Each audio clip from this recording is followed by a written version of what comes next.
Hey guys, welcome to Dominate Fishing. I'm Dan Meyer, and in this short video we're going to be talking about my top 5 search baits for spring walleyes. These are the 5 baits that, they work the best for me. They're my high confidence baits. So when I'm going to be searching for a school of walleyes, these are my go-to baits. Now these are the lures that work really well for me, but there's other great lures out there. So if you have a lure that I don't mention in this video that works really good for you, you'd like to share, leave me a comment in the comment section of this video on any lure that works really well for you. I'd love to hear about it. So when we get to fishing for spring walleyes, there's a lot of different bites that you can fish, and the lures that we're going to talk about today, these are for situations where you're going to be looking for some new, a new spot. You're going to be searching for some new fish. So maybe you have a big shoreline. The whole thing, is ideal for either, post-spawn walleyes or spawning walleyes. It's maybe a big gravel shore. You don't know where on the shore the schools of fish are located. Maybe they're in, tight areas. You have to find that area, or there's just, pods of fish spread out along that whole shore. That's a situation that happens a lot in the spring, and if you want to power fish that shore or fish it quickly to find where the fish are, it's a lot easier to throw or to cast some bigger baits than it is to slowly fish that with jigs, like a jig and a minnow, a more finesse presentation. So that's when I like to go to these big search baits. It also could be a big, bar, anything where you don't want to spend a lot of time in one spot. You want to, move a little faster with the trolling motor, really locate those fish. That's what we're going to be talking about today. Also, in the spring, a lot of times you deal with bad weather. You get, rain, high winds. In those situations as well, it's harder to fish a finesse presentation.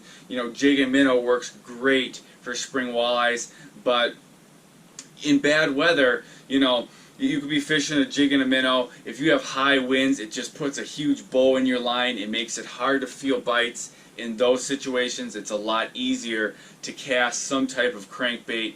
And that's another situation where the lures that we're going to be talking about today work really well. So let's just dig right into these. These are my top 5 lures. They're in no specific order. These are the baits that I'm going to go to when I'm going to be searching for fish. So the first one that we're going to talk about is one that's become really popular lately.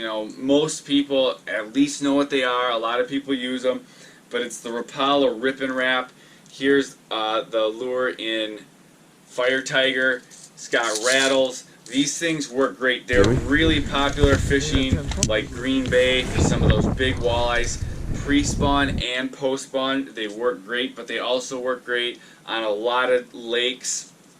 Cast it out, just raise your rod tip, let it down. As you're letting it down, reel in the slack, raise your rod tip. So what that's going to do is it's going to bring the bait up, let it fall, bring the bait up. You're going to have those rattles working. You want kind of just a steady rise, not quite a snap. If you snap it too much, especially early in the season, it's going to really make a lot of noise, potential to scare the fish. So a lot of times, the way I start working this bait, cast it out, raise that rod, let it drop back down, raise, kind of just a steady motion, and then depending on how the fish are responding, I might alter that basic presentation faster or slower depending on how the fish are.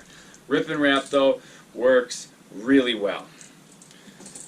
Alright, a second bait. This is one of my favorites. It is, well, we'll go to the original Rapala. I really like this bait. This is about as small as I'll go. In the spring, I like them even bigger, all the way up to like the number 13, I believe it is. I really like the wobble of that bait. It really does good. Gets a lot of bites. This right here is gold.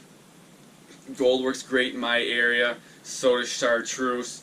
There's a lot of colors that work really well, but I really like just the original Rapala. Again, there it is. That's a really good bait. Now, like that bait, our number 3 bait is a husky jerk. I also really like husky jerks. Here's the Fire Tiger. This has been hot for me this spring. Caught a lot of good fish on the Fire Tiger. But I like the husky jerk. You can cast these out and slowly bring it back to the bait, or back to the boat. Just get a nice wobble there. You can reel it kind of fast. It'll be a little tighter wobble. Both work good. You can try different things, see what the fish will bite on. You also can cast it out, kind of put a little rip in it, and then continue to reel. So what that's going to do is the bait will be coming along. You'll speed it up, and then it'll pause. Speed it up, pause. A lot of times you'll get hit on that pause. That's kind of just working it back to the boat. So the Pro. So one downfall to the original Rapala, it doesn't cast as far as the husky jerk. The husky jerks, they're a little heavier. They cast further. And a lot of times that does play a role when you're searching for fish. It's nice to be able to make a big long cast, especially if you have to hold the boat a ways away from the shore to get in a little deeper water. If you want to cover a big depth range and you have to make long casts, that's when the husky jerk works a little better. You can cast them farther. Also, they can run a little bit deeper depending on the situation that you're fishing, what kind of depth you're going to be running. So my number 4 lure that I really like, works really well for me, is Rapala Xwrapped. I've been using this lure a lot for years. I like to fish this bait pretty aggressive. A lot of the time you're going to be fishing a post-spawn bite. That's another reason I like to be using these bigger baits. There's still going to be some big females up shallow, and just the bigger baits I seem to do better on, especially catching those bigger fish. So those are my 4.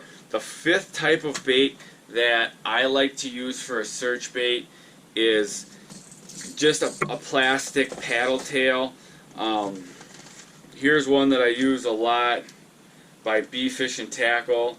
This is the Pulse R. It's the chartreuse orange core. Looks like that. Here's what the package looks like. But there's a lot. Power Bait makes some great lures. Now a lot of guys like to fish these for pre-spawn walleyes because you can fish them really slowly. It doesn't take much movement at all on the bait to get that paddle tail to move. But you can also fish these more aggressive for post-spawn walleyes. That's when I like to use them. I'll make a big, long cast, and then I'll kind of raise my rod, which will speed up the lure, pull it off the bottom, drop it, let the lure drop back down to the bottom, touch bottom, same motion, kind of the same motion you use with the Rip and Wrap, only you're using the paddle tail. You're making bigger sweeps so that bait is jumping along the bottom. Early in the season, a lot of times you want smaller sweeps so that bait's just kind of barely bouncing off the bottom. Post-spawn, when that water warms up, you can make bigger sweeps, make it jump further. You can snap it, get some snap jigging in, really get that bait bouncing off the bottom. And that way you can cover a lot of ground. Because the reason I like all these baits is because you can cover ground fast to locate fish. Now when I'm using these paddle tails, there's a lot of different paddle tails that work really well. It doesn't have to be, these ones specifically. There's a lot of power bait ones I like. But one thing I like to do is I like to use a hook with a longer shank. These ones I just happen to have. These are the Moon Eye jigs from VMC, but they have the long shank there, so you can get that hook a little further back in the bait. If the fish are biting a little bit short, you're going to get some more hookups.